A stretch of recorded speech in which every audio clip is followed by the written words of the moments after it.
Харилцагчаас ирсэн асуулт, хүсэлт, асуудлыг эмх цэгцтэйгээр хүлээн авч шийдвэрлэх нь байгууллагын үйлчилгээний чухал хэсэг байдаг.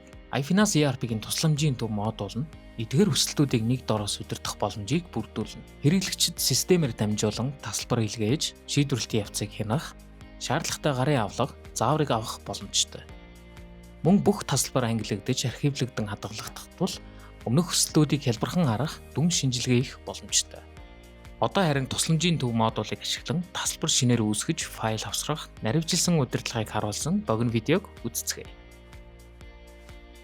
Системийн үндсэн цэсний тасалбар хэсэгт нэвтэрч үүсгэх товчийг дарна. Асуудлынхаа ерөнхий гарчгийг бичиж, доорх хэсэгт дэлгэрэнгүй тайлбараа оруулна. Та илгээх товчийг дарснаар таны хүсэл манай мэргэжлүүдэд шууд хүрэх болно.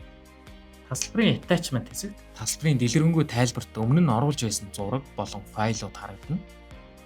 Өмнө нь үүсгэсэн бүх тасалбараа эргэн харах, таны асуудал яг ямар шатанда хүлээгдэж байгаа юу, шийдвэрлэж байгаа юу эсвэл дууссан байгааг цаг аллуу хянах боломжтой.